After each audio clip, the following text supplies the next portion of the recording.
I still remember the sound of their laughter as the truck pulled away.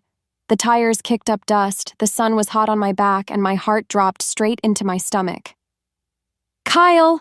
I yelled, running after them, my hands waving like a fool. "Kyle!" But they just laughed harder. His brothers, Brad and Chase, had their heads sticking out the windows, filming the whole thing like it was some kind of joke. I could hear Chase shouting, "Good luck, Lena! See you in 300 miles!" as they drove off. That gas station sat in the middle of nowhere. One pump, a dirty bathroom, and a vending machine with old chips. Nothing else. My phone had just died. No charger, no wallet. I'd left it in the truck when I ran in to grab Kyle an energy drink. He had asked for it sweetly, told me he was too tired to walk inside. So I'd gone in. And when I came out, they were gone. I waited. First 5 minutes, then 20, then an hour. I kept looking down the road, expecting to see the truck come back around the bend. I thought it was just a dumb joke. Kyle had done stupid things before, but never like this. Never something so cruel. I sat on the curb in the sun. My hands were shaking, my mouth dry.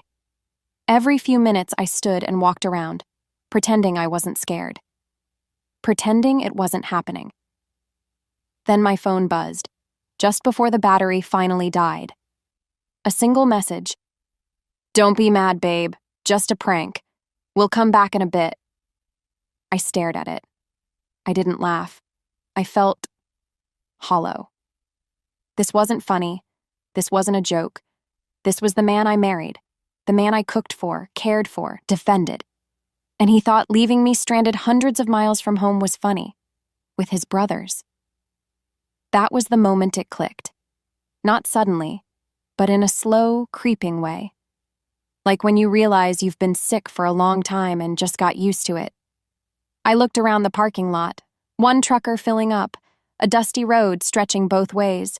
No police station, no hotel, just a convenience store clerk who shrugged and said, "They'll be back, I guess." But I knew they wouldn't, not anytime soon. And I didn't want them to. I'd spent 5 years trying to keep that family happy. Every dinner with Kyle's parents, every birthday party for Brad's kids, every sarcastic comment I let slide because that's just how they are. This time, I wasn't going to wait. A woman pulled in with a minivan, 2 kids in the back. I asked her if she was headed north. She looked at me, sweaty, scared, with nothing but a half-warm bottle of water, and nodded. "I can take you as far as I'm going," she said. "You okay?" I told her I would be. We drove for hours. I didn't talk much. I just stared out the window, thinking. I didn't cry. Not once. I think I had cried too much already over the years. She dropped me at a bus station in a small town I'd never heard of. I thanked her. I used the last bit of battery on my phone to check the bus schedules and message someone I hadn't spoken to in years, Aunt May. All I wrote was, "Can I come stay with you for a while? I don't know where else to go." A few minutes later, a reply. "Always. Come home." That night, I bought a one-way ticket. As the bus rumbled down the highway, I looked back at the town fading behind us and realized something. I wasn't going back. Not to Kyle, not to their laughter, not to a life where my pain was entertainment. And for the first time in a long time, I breathed. Looking back now, I think I always knew something wasn't right. Even when things were good, there was this small ache in my chest I could never shake. I used to tell myself that all marriages had problems, that Kyle loved me, just not in the way I wanted him to. But the truth is, Kyle didn't love me. Not really. He loved how I made him feel. He loved having someone to show off when things were going well, and someone to blame when they weren't. And his brothers? They made everything worse. Brad and Chase were older, louder, and always had some ridiculous idea brewing. Kyle looked up to them like they were gods. Every weekend it was something. Water balloons in the shower, fake eviction notices, even once hiding my car keys before a job interview just to see what I'd do. That one nearly cost me the job. But Kyle laughed. said I needed to lighten up. They called it pranking. I called it cruelty. I didn't say much back then. I thought maybe I was the problem. Maybe I was too sensitive. I tried to laugh along. I tried to be the cool wife, the one who rolled her eyes and said, "Boys will be boys." But it hurt. Every single time. After 3 years of marriage, I started setting money aside. Not because I planned to leave. Not yet. But because something deep inside me whispered, one day, you might have to. I'd squirrel away $10 here, $20 there. I opened a small account under my name, using my mother's maiden name, and never told anyone. Kyle never noticed. He wasn't interested in the details of our finances. That was my thing. That day at the gas station, when I realized he'd actually left me there, when I watched their truck disappear around the corner and didn't hear it come back, I knew that moment had been building for years. It wasn't just about the prank. It was about all the times I swallowed my hurt and smiled anyway. So I used that money. The woman with the minivan dropped me off 2 towns over. She gave me some snacks, a phone charger, and a $10 bill. "Just in case," she said. I'll never forget her kindness. Her name was Marcy. At the station, I bought a cheap flip phone and used it to reach Aunt May. I hadn't spoken to her in years. After my mom passed, we lost touch. But she picked up on the second ring, like she'd been waiting. She didn't ask many questions, just gave me her address and told me to come. I used the rest of the money for a one-way bus ticket. I didn't know exactly what I'd do when I got there, just that I needed to go. I needed somewhere quiet, somewhere safe. The bus ride took all night. I stared out the window, watching the streetlights blur into streaks. I thought about calling Kyle. Not to beg, just to say something final. But then I imagined his brothers laughing in the background. I imagined them calling me dramatic. So I didn't call, and he didn't either. Not that night, not the next day, not ever. When I stepped off the bus the next morning, the air smelled like salt water and pine trees. Aunt May was waiting in an old blue pickup. She looked older than I remembered, but her hug felt the same. She didn't ask me what happened. She just said, "Let's get you inside." For the first time in years, I felt like someone was on my side, like I didn't have to prove anything. I didn't have to explain why I was tired or hurt or scared. I just had to be. I took a long shower that night, scrubbing off the dust, the tears, the years of pretending, and I promised myself something as I wrapped up in a towel and looked at my reflection in Aunt May's mirror. "You're not going back, Lena. Not ever again." Aunt May's home sat on a quiet street with chipped picket fences and flower beds that looked like they belonged in an old movie. Her house smelled like lemon polish and fresh bread. Every corner felt warm, lived in, safe. I slept for 2 days straight after I arrived. I didn't even realize how tired I'd been, not just from the trip, but from the years before it, the constant tension, the faked smiles, the never-ending effort to keep peace. My body had finally stopped bracing for the next blow. When I woke up, Aunt May was sitting at the kitchen table knitting, like no time had passed. She slid a plate of eggs and toast in front of me, then handed me an envelope. Inside was a small pile of cash and a folded piece of paper with a name written on it, Lena Morgan. "My friend at the diner can use help," she said softly. "They don't ask a lot of questions. Just tell them that's your name." I stared at the paper. My heart beat a little faster. Morgan was my mother's maiden name. I hadn't heard it in years. But it fit. It felt like putting on a coat that had been hanging in the back of a closet. Familiar, warm, mine. I started working at the diner that week. It was a small place near the water with sticky menus and faded booths. But the customers were kind, and the owner, Mrs. Carter, paid me cash at the end of each shift. I worked mornings mostly, poured coffee, took orders, wiped tables. It wasn't glamorous, but it gave me purpose, and it gave me time to think. At night, I'd sit on the back porch with Aunt May, sipping sweet tea and watching the sun dip into the ocean. She never pushed me to talk, just sat with me, quietly knitting or humming old tunes from the radio. Sometimes I thought about Kyle, not with longing, more like confusion. How had I let myself stay so long in something that chipped away at me piece by piece? I hadn't just lost myself in that marriage, I had handed myself over. But here, I was getting bits of me back. A few weeks into my new job, everything changed again. It was a slow Tuesday afternoon. The diner was quiet. I was refilling the napkin holders when I heard the bell above the door jingle. A man stumbled in, tall, rough around the edges, soaked in blood. At first, I thought it was a prank. My whole body tensed. But then I saw his eyes. Wild, pained, real. "Help," he said, before collapsing near the counter. Time froze. Then my instincts kicked in. I rushed over, checked his pulse, grabbed a towel, and pressed it against the bleeding on his side. Mrs. Carter called 911 while I stayed with him, whispering, "You're going to be okay. Just hold on." The ambulance came fast. They worked on him right there on the diner floor. Before they wheeled him out, he grabbed my wrist and looked straight into my eyes. "Thank you," he said, his voice raspy. His name was Grant. That's all I knew. I didn't think I'd see him again. But a few days later, he came back, limping, bruised, but standing. He asked for coffee. Then he asked for my name.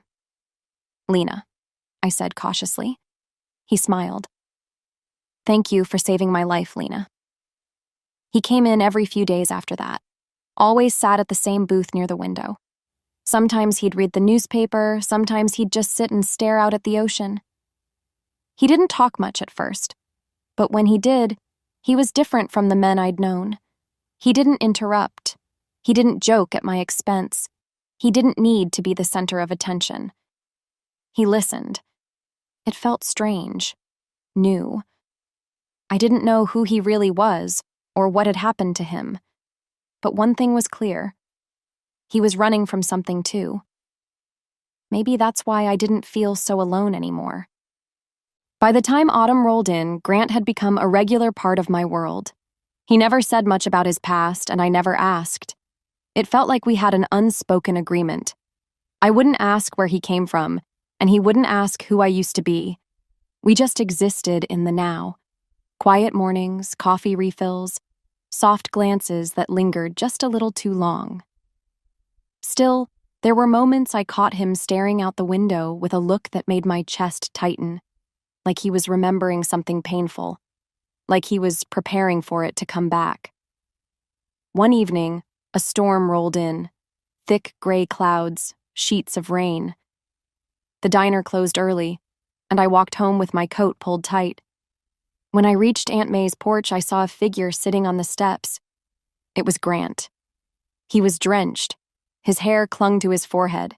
His hands were buried in his jacket pockets. When he looked up at me, I saw something raw in his eyes.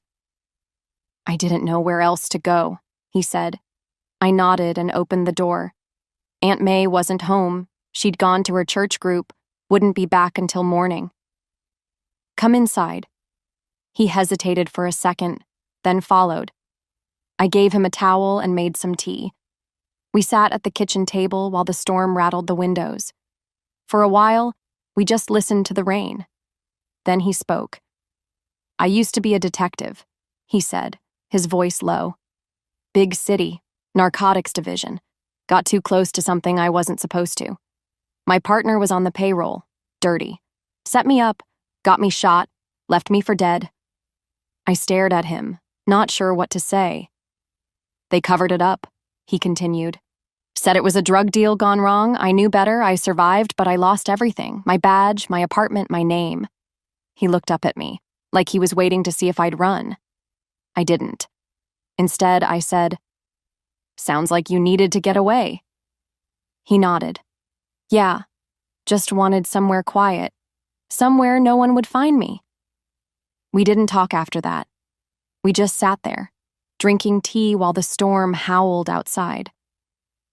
That night, he slept on the couch. I brought him a blanket and pillow. When I turned to leave, he gently touched my hand. "Thank you, Lena, for everything." I went to bed with my heart beating too fast. The next few weeks, Grant kept coming by. Not just to the diner, but to the house. He'd help Aunt May fix the porch railing, carry groceries, sweep fallen leaves. He never made it feel like a favor. He just showed up. Every time I turned around, he was there. Quiet, steady, present. And then, things started to shift. One afternoon, I came home to find the front door wide open. My chest tightened. Aunt May was out. I stepped inside, slowly. The living room looked untouched. But in the kitchen, one of the drawers was open, the one where Aunt May kept her spare cash. Nothing else seemed missing, but I couldn't shake the feeling that someone had been there. I called Grant. He was there in minutes. He checked the locks, walked the property, asked if anyone had seen anything suspicious. I could tell something about it rattled him, more than it rattled me. "This isn't random," he muttered. "Someone's watching." "Me?" I asked. He didn't answer. After that, Grant started staying closer.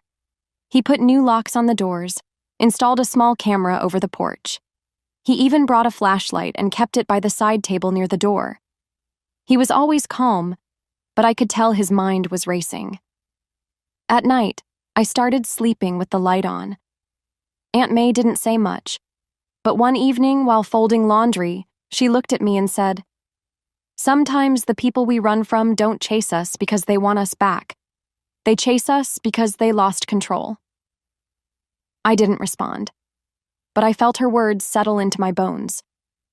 Somewhere, far away, Kyle still existed. His brothers, too. They were out there, living their lives, probably laughing about the day they left me behind.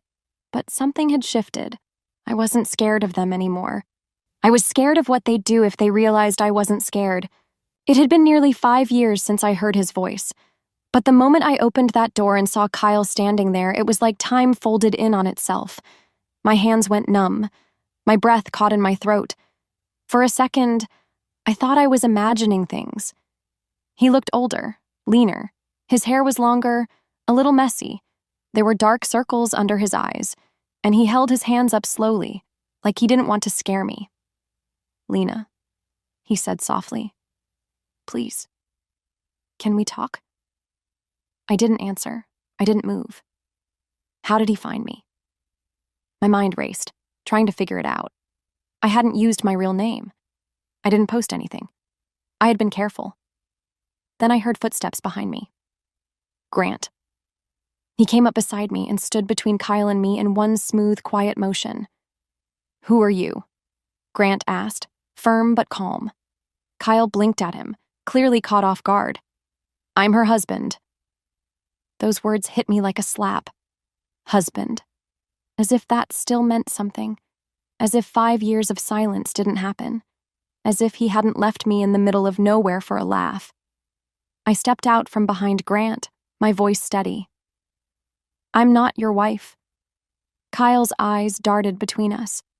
"Lena, please, just give me 5 minutes." I looked at Grant. He didn't say anything, just gave me a slight nod. I stepped outside and closed the door behind me, leaving Grant inside. We stood on the porch. The wind carried the smell of sea salt and rain-soaked leaves. Kyle shoved his hands in his jacket pockets and stared at the ground for a long time before speaking. "I've been looking for you," he said, "ever since the video." "What video?" I asked, my voice flat. He glanced up, almost embarrassed. "Brad and Chase. They started a podcast last year, just messing around, telling stories. One day, they talked about what they did to you at the gas station. They thought it was hilarious." I stared at him, expressionless. "It went viral," he said. "People were outraged. I didn't even know they were going to share that story. When I saw the clip, something in me snapped." "Did it?" I asked quietly. He looked down.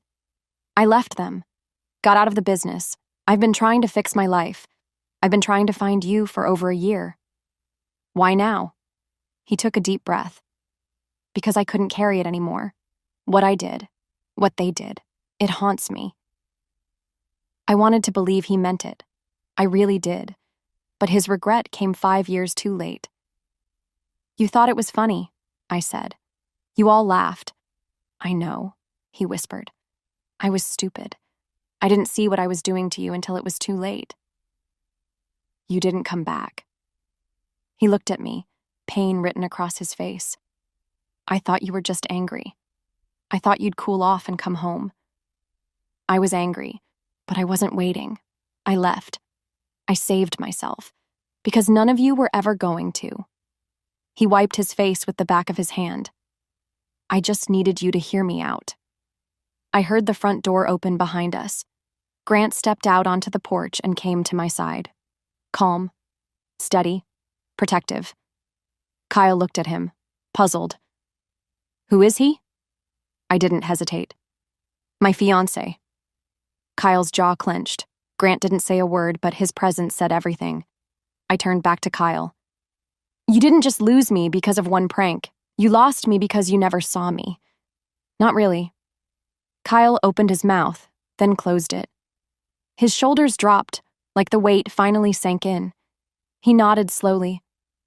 I guess I deserved that.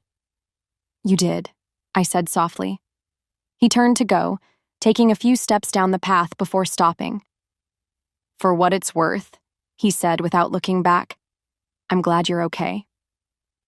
Then he walked into the gray mist and disappeared down the street. I stood there in silence. Grant gently placed his hand on my back. You all right? I nodded. I didn't feel broken. I didn't feel shaken. I just felt free. The day after Kyle showed up, I sat on the back porch with a cup of tea in my hands and too many thoughts in my head. He was really here. After 5 years, he'd tracked me down and stood on the very porch where I'd rebuilt my life. And now, I had to face what I'd worked so hard to avoid, the final goodbye I never said out loud.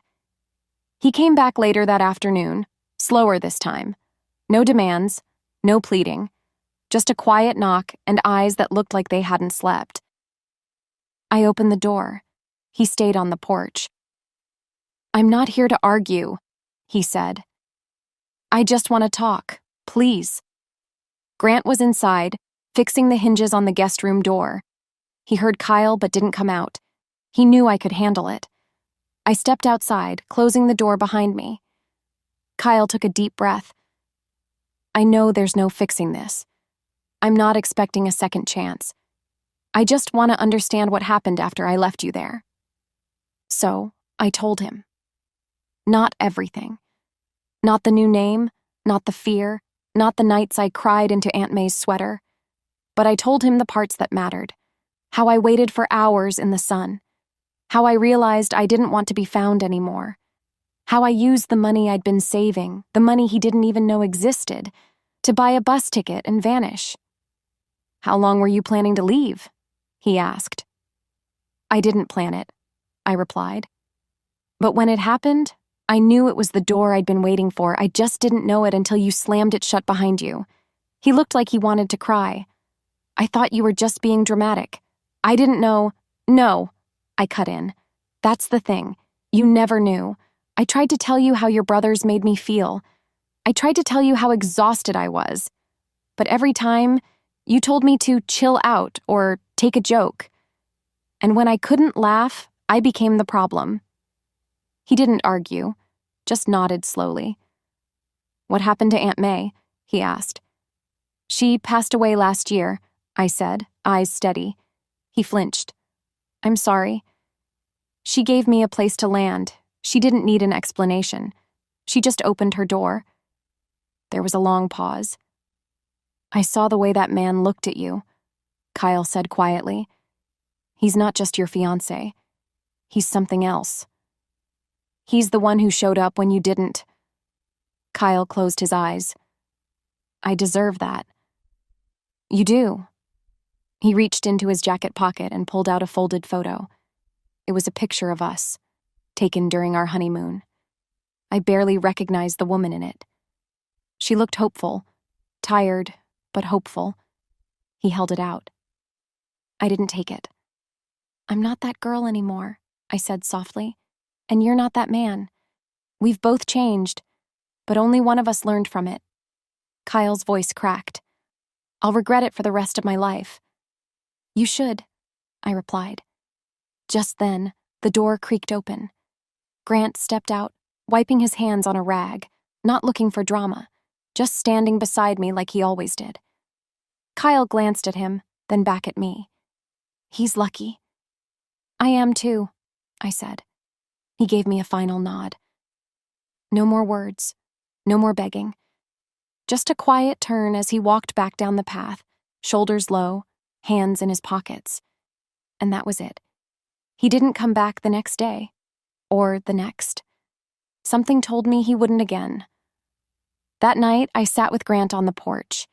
He handed me a warm mug, then gently squeezed my hand. "You okay?" he asked. I nodded. I needed to say it out loud, to look him in the eye and let him know he didn't win. He didn't. I leaned into his shoulder. "You know the worst part?" "What?" He still doesn't understand that it wasn't the prank that broke us. It was everything that came before, and the silence that followed. Grant kissed the top of my head. "Then he never really knew you." "No," I whispered, "but you do." And for the first time in years, I wasn't afraid of being found, because I had already found myself. 5 years ago, I stood at a gas station with dust in my shoes, no money in my pocket, and no one looking for me. Now, I stood in a courthouse hallway, wearing a navy blue blazer and holding Grant's hand. Reporters whispered at the end of the corridor, their cameras already snapping photos from a distance. I'd been dreading this moment, but now that it was here, I felt something unexpected. Peace. Inside the courtroom, Brad and Chase sat at the defense table in matching suits that couldn't cover their nervous energy. They looked smaller somehow. Not physically, just pathetic. The swagger was gone. No smug smiles, no recording devices in hand.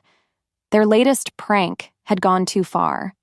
They had humiliated a young woman in front of her entire workplace, rigging her office with hidden cameras, shaving cream bombs, and fake eviction notices. All for clicks. But this time, it wasn't funny. She had a seizure from the panic and nearly died. That was the end of their fame. The internet turned on them, and the lawsuit brought them here, and they dragged Kyle in with them. He sat behind them, quiet, staring down at his hands. He looked like a man unraveling, caught between shame and helplessness. When I walked in, his eyes met mine. For a moment, he looked like he might get up. But then he saw Grant beside me, calm, solid, and fully mine. Kyle didn't move after that. I took the witness stand that day, not because I wanted revenge, but because I wanted truth. The lawyer asked me to explain the gas station prank, the one that had made Brad and Chase go viral before their downfall. I told the court what happened, the hours I waited, the fear, the silence. But more than that, I explained what people don't see when they watch a video for laughs. They don't see the woman waking up from nightmares weeks later. They don't see the trust unraveling, the sense of safety replaced with suspicion. They don't see the quiet decision to walk away from everything she's ever known, because staying would mean slowly dying. The courtroom was silent when I finished. Even the judge looked stunned. Brad shifted uncomfortably in his seat. Chase wouldn't meet my eyes. Kyle? He looked like he wanted to disappear. After the session ended, I walked out into the bright sunlight, a rush of reporters behind me. I ignored them all. Kyle followed me outside. "Lena?" I turned. He paused. I don't know what I thought would happen." "I do," I said calmly. "You thought I'd still be waiting." He looked like he wanted to argue, but no words came out. "You didn't come back for hours," I said. "Not that day, not the next, not ever. You say you regret it, but what you regret isn't what happened to me. It's what you lost. He flinched. I didn't leave you because of a prank, Kyle. I left you because that prank showed me the truth. I didn't matter to you. Not in the way I deserved. He swallowed hard. And him? He glanced toward Grant, who stood near the courthouse steps, patiently watching. Him? I repeated, a small smile forming. He didn't find me when I was whole. He found me when I was broken, and he never once tried to fix me. He just stood beside me while I healed myself. Kyle's eyes watered. Do you still hate me? I don't hate you, I said honestly. I just don't belong to you anymore. And with that, I turned. I walked away from him without looking back. Grant met me halfway, slipping his hand into mine like it had always belonged there. You okay? He asked. I nodded. I said everything I needed to say. We walked through the crowd and down the courthouse steps together. The press shouted questions, but their voices faded behind us. The wind brushed through my hair and the sun felt warm on my face. I didn't need to hide anymore. I didn't need to explain myself or justify the life I had built. Kyle stood at the top of the stairs, watching us. Alone. The same way I had once stood on the side of a road watching him disappear. Only this time, I wasn't the one left behind. I was the one walking forward,